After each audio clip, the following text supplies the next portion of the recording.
Hey guys, it's Emma. So today I'm going to be telling you my top 5 favorite YA contemporaries plus 2 honorable mentions because I can't get it down to 5.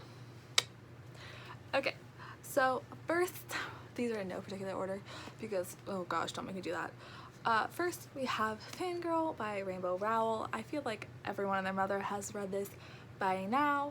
So this follows Kath, who is a Simon Snow fan, but for Kath, she actually loves it more than maybe most people. She makes fanfic about Simon and one of the other characters, Baz, in this sort of romance, and this is called Carry On, and it's actually its own novel, which I haven't read yet, but I really need to. So that's, my sister has that, but yeah. So this follows Kath, and it's also following her going to college and, you know, trying to become her own person with her twin sister being at the same school, and they're very different, and like the struggles about having a twin and going to the same school and like trying to be your own person but also trying to watch out for your sibling, you know?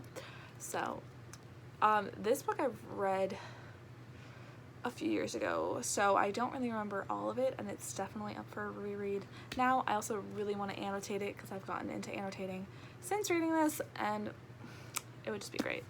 So next we have Since You've Been Gone by Morgan Matson. This was the first ever Morgan Matson book I read, and I read this last summer, I believe. Oh, I forgot to mention Fangirl, obviously 5 stars. This was also a 5-star book for me, and this follows Emily, who is sort of flustered when her best friend Sloane just magically disappears. But later on she finds a list of things that Sloane has told her that she should do, like a to-do list for the summer, and it's all about Emily trying to figure out what happened to her friend, where is her friend, and also trying to have the best summer she can, and will she actually do all of the things on her friend's to-do list?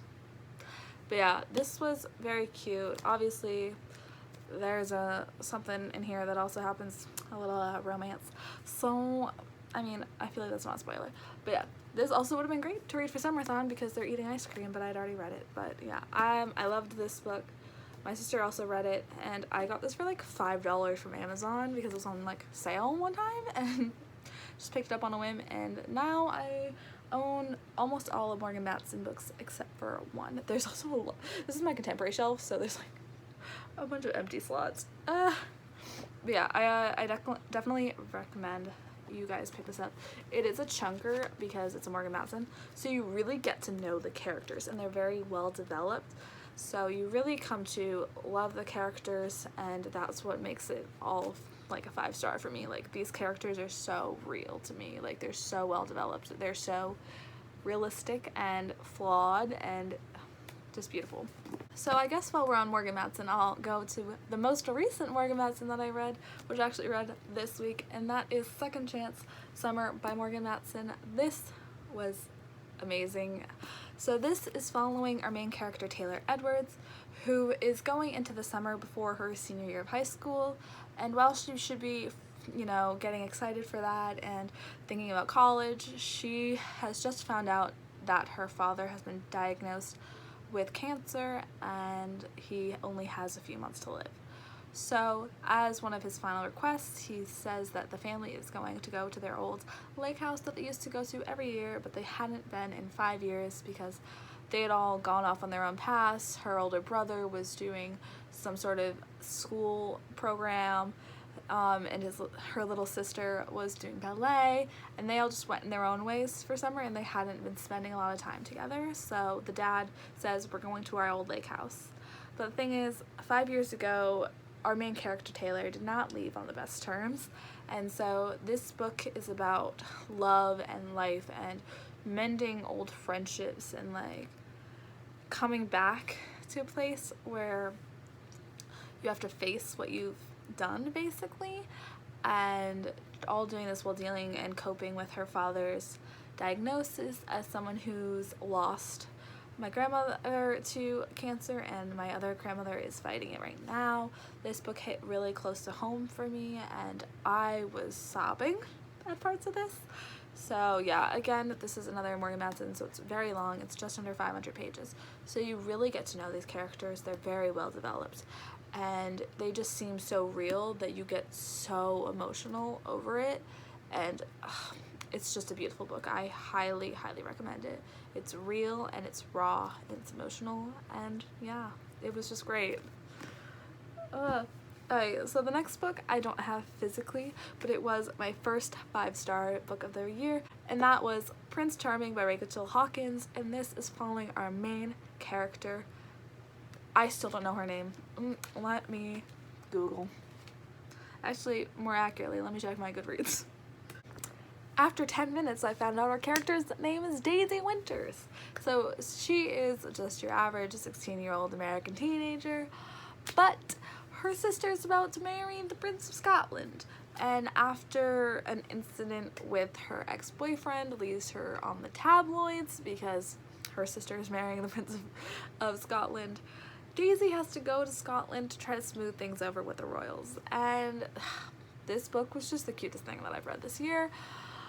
I absolutely loved the banter and humor between the main characters and just the cast of characters in general. The chemistry between the different romances was on point, and I loved seeing the LGBTQ representation because we have a side character who is either like a lesbian or bi, I don't remember, no, but that is the main protagonist in this companion novel, not a sequel really, the companion novel, Her Royal Highness, so I'm excited to get to that. But yes, this book was just adorable, and the end was literally like a John Hughes movie, and I love John Hughes movies, so it really was amazing. So it's a little cheesy, but it's great, perfect for summer.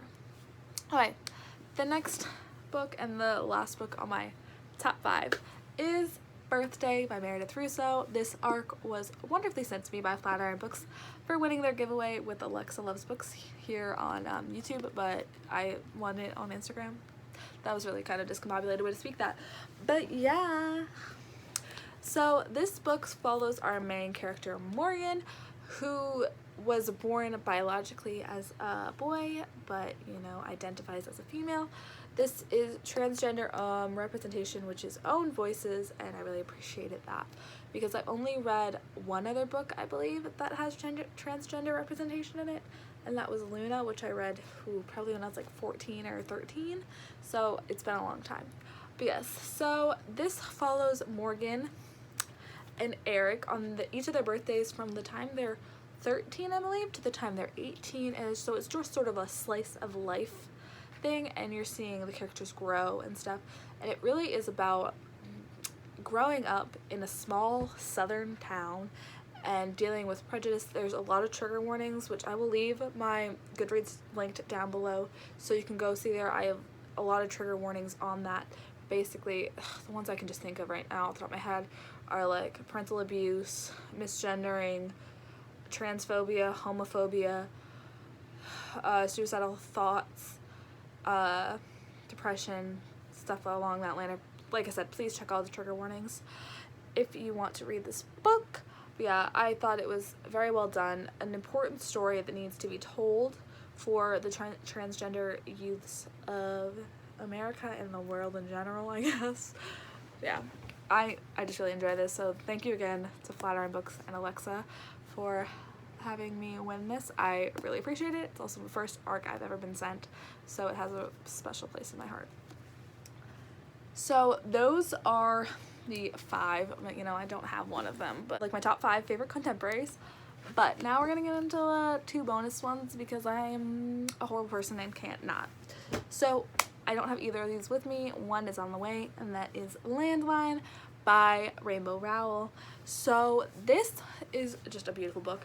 This follows our main character, who I don't know because when do I ever know names? One second. This follows our main character, Georgia McCool, who is a workaholic. She works in like publishing or something, I don't remember.